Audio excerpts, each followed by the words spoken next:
அரசியல் இல்லாமல் எதுவுமே பண்ண முடியாது. ஏன்னா மக்கள் சார்ந்த பிரச்சனையை அரசியல் மூலமாக தான் தீர்க்க முடியும். அதனால் ஒரு அரசியல் தலைவர்கள் இந்த மாதிரி கேள்வி எழுப்பது நிதர்சனமான உண்மை, கிரவுண்ட் ரியாலிட்டியை ரிஃப்ளெக்ட் பண்ணுறதா தான் பார்க்குறேன். ஸோ நிதர்சனமான உண்மை என்னங்கிறது திமுகவோட இரட்டை நிலைப்பாடு.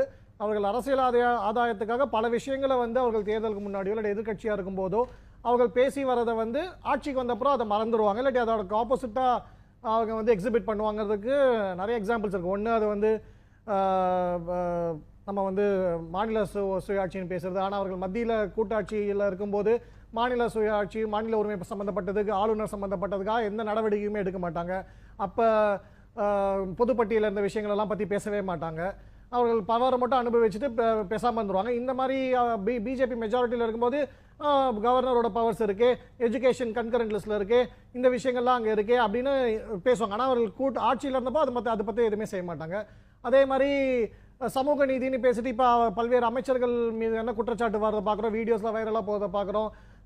நீங்கள் எஸ்சி தானேன்னு ஒருத்தர் கேட்குறாரு, இன்னொருத்தர் வந்து உட்கார கூட இடம் கொடுக்காம இந்த மாதிரி ஒரு சமுதாய மக்களை வந்து இன்சல்ட் பண்ணுறதை பார்க்குறோம்.